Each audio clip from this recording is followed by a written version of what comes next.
हम कुछ करणी के इम्पोर्टेंट क्वेश्चंस को सॉल्व करेंगे ट्रिक के सहायता से। इस टाइप के क्वेश्चंस को हम लोग 2 से 3 सेकंड में सॉल्व कर लेंगे। तो चलिए इसको देखते हैं। क्वेश्चन नंबर 1 दिया है √5 तो इसमें जो है कि 5 जो है बार बार रिपीट हो रहा है, ठीक है। तो इस टाइप के क्वेश्चंस को सॉल्व करने के लिए जो संख्या यहाँ पे बार बार रिपीट हो रहा हो उस संख्या को हम यहाँ पे लिख देंगे। जो संख्या हो वहाँ पे 5 है 5 लिख देंगे, 4 होगा 4 लिखेंगे, 6 होगा 6 लिख देंगे। लिखने के बाद इसका हमें पावर लिखना है। तो पावर क्या लिखते हैं? पावर के लिखने के लिए रूट को गिन लेते हैं। से रूट आया हुआ है 1 2 3 4 5, 5 बार रूट आया है तो 2 की पावर 5 लिखेंगे। 5 बार रूट आया है तो 2 की पावर 5 लिखेंगे और 2 की पावर 5 का वैल्यू होगा 32। तो इसके जो पावर लिखते हैं इससे एक कम लिखेंगे 31 और नीचे लिख देना है यही संख्या यानी 32। ये हमारा आंसर हो जाएगा, ठीक है। तो फिर से एक बार समझते हैं कि यदि कोई संख्या रूट में है और उसका बार बार रिपीट हो रहा है, बार बार वो संख्या आ रही है और गुणा के रूप में है, तो उसको सॉल्व करने के लिए सबसे पहले उस संख्या को लिख देंगे। उस संख्या को लिखने के बाद इसके हमें पावर लिखना होता है और पावर को लिखने के लिए रूट को गिन लेते हैं कि ये करणी कितना बार आया है। तो ये करणी 1 2 3 4 5, 5 बार करणी आया हुआ है तो 2 की पावर 5 लिखेंगे। यदि ये करणी 6 बार आया होता तो 2 की पावर 6 लिखते। अगर 10 बार आएगा तो 2 की पावर 10 लिखेंगे या 10 लिखेंगे, ठीक है। तो चलिए इसके बाद से नेक्स्ट क्वेश्चन को देखते हैं। नेक्स्ट क्वेश्चन को यहाँ दिया हुआ है √3 ये भी गुणा के रूप में है और जो 3 है वो बार बार रिपीट हो रहा है तो हम 3 को लिख देंगे और इसके पावर हमें लिखना है। तो रूट को काउंट कर लेंगे 1 2 3 4, जो रूट है 4 बार आया है तो 2 की पावर 4 लिखेंगे और 2 की पावर 4 का वैल्यू 16 होगा। तो इसके जो पावर लिखना है इससे एक कम लिखना है 15 अब बटा इसी को लिख देना है 16, ठीक। इसी तरीके से जो है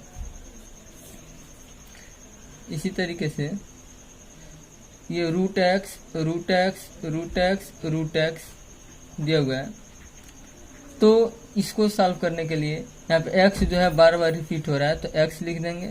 इसका हमें पावर लिखना है तो रूट को गिन लेंगे 1 बार 2 बार 3 बार 4 बार।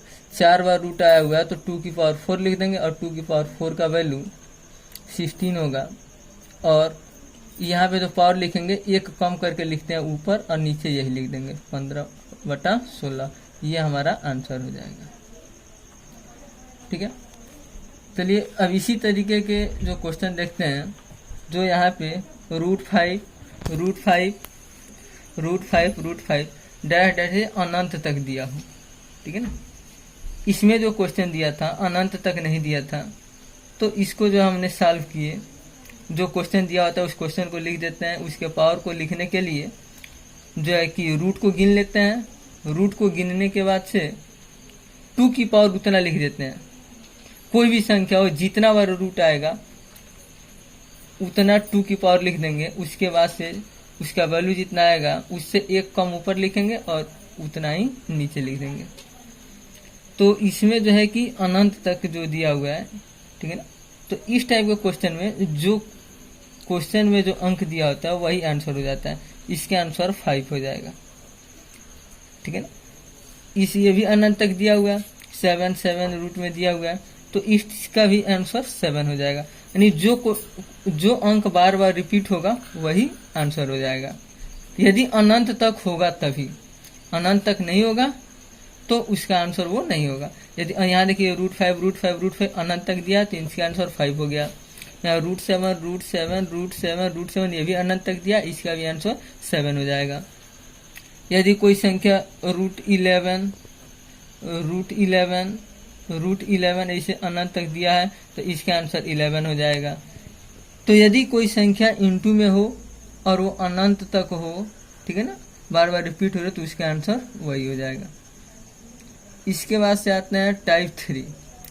तो टाइप 3 में जो क्वेश्चन है प्लस करके दिया हुआ है, इसमें इंटू था और इसमें जो है प्लस दिया हुआ है, √6 प्लस √6 प्लस √6 प्लस √6 अनंत तक दिया हुआ है।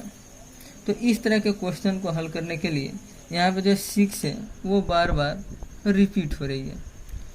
तो इसको सॉल्व करने के लिए सबसे पहले हम क्या करते हैं, यहाँ जो संख्या दिया हुआ है इसका हम फैक्टर करते हैं। इसका ऐसा फैक्टर करेंगे कि उन दोनों के बीच का डिफरेंस 1 हो। तो इसका फैक्टर 3 और 2 हो जाएगा और इसका जब हम डिफरेंस करेंगे तो 1 आ जाएगा।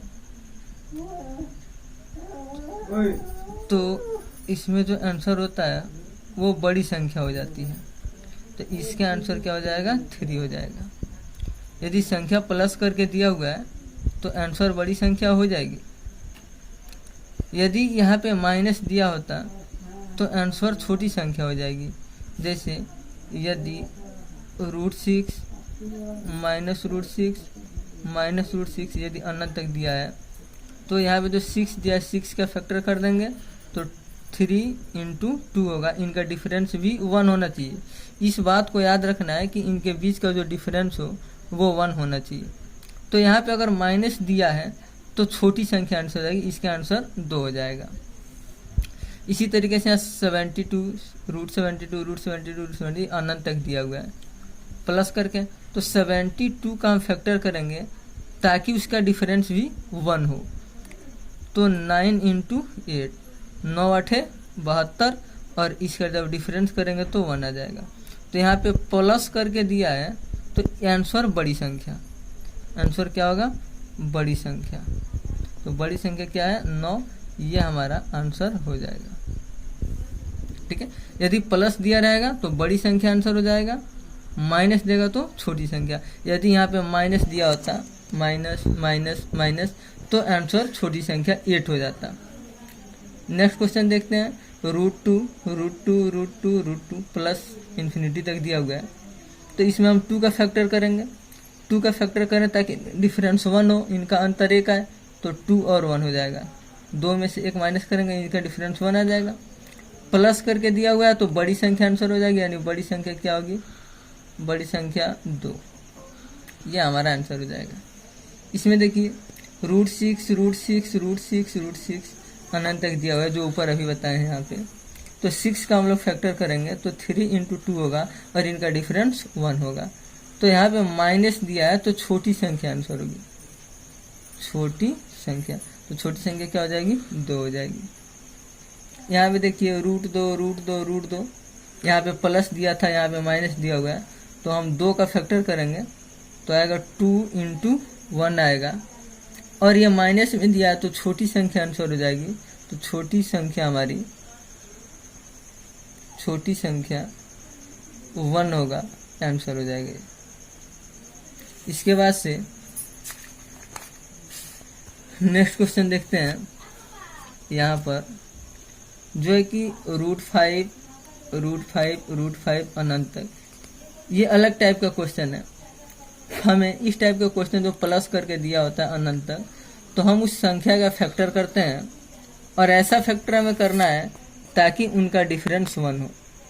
तो 5 का तो फैक्टर हो नहीं पाएगा ताकि जिसका डिफरेंस 1 हो। 5 का फैक्टर हम करेंगे तो उनका डिफरेंस 1 आ नहीं पाएगा। और 5 को हम लोग 5 × 1 करते हैं तो इसका डिफरेंस 4 आ जाएगा, लेकिन ये गलत होगा, डिफरेंस 1 आना चाहिए। तो यदि ऐसा नहीं हो पाता है तो हम यहाँ देखिए प्लस करके दिया हुआ है, तो 5 से आगे जाएंगे। 5 से बड़ा संख्या क्या हो जाएगा, 6। प्लस देगा तो आगे बढ़ेंगे, यहाँ प्लस अगर क्वेश्चन में दिया है तो आगे बढ़ेंगे। 5 से बड़ा क्या हो जाएगा, 6, और 6 का हम फैक्टर करेंगे।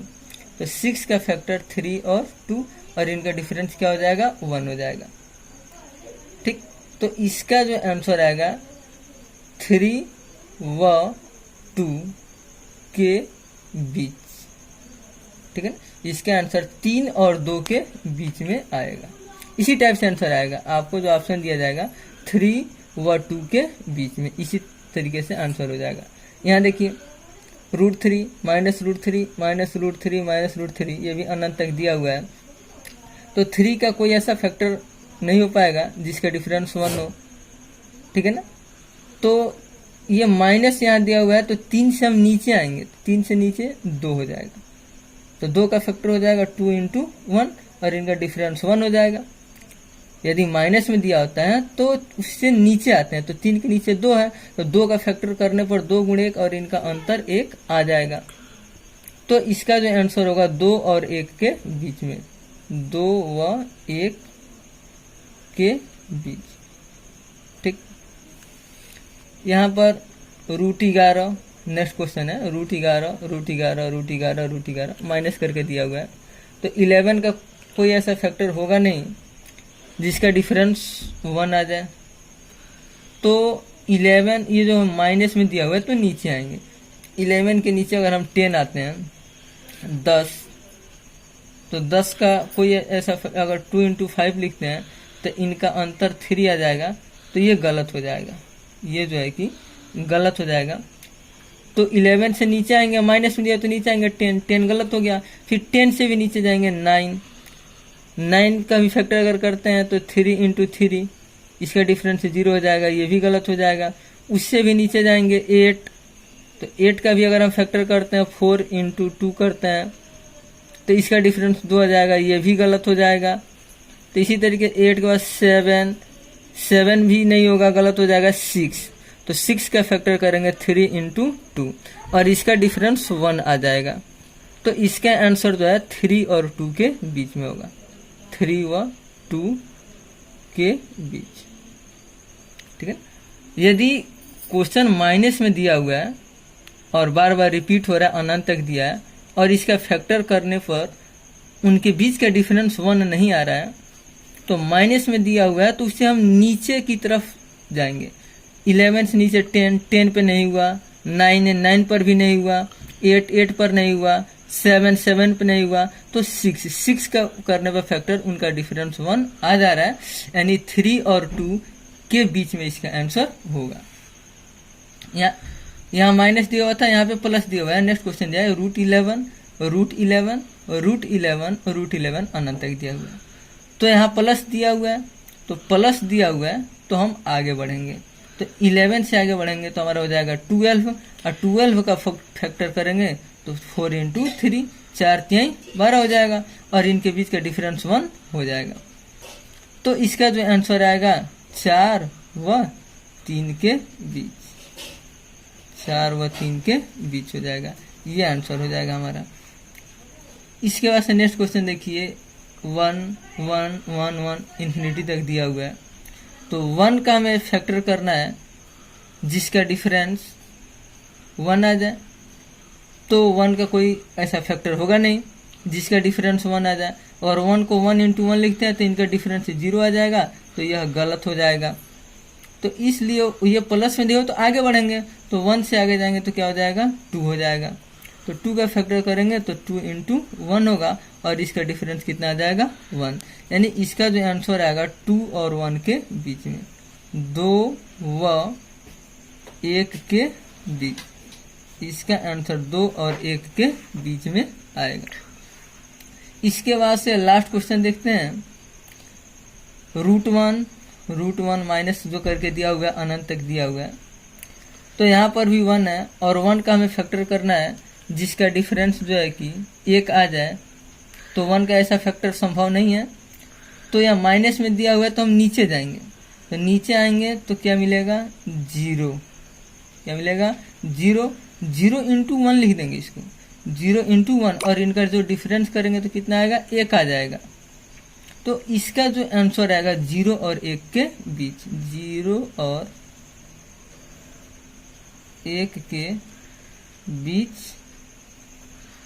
ठीक है।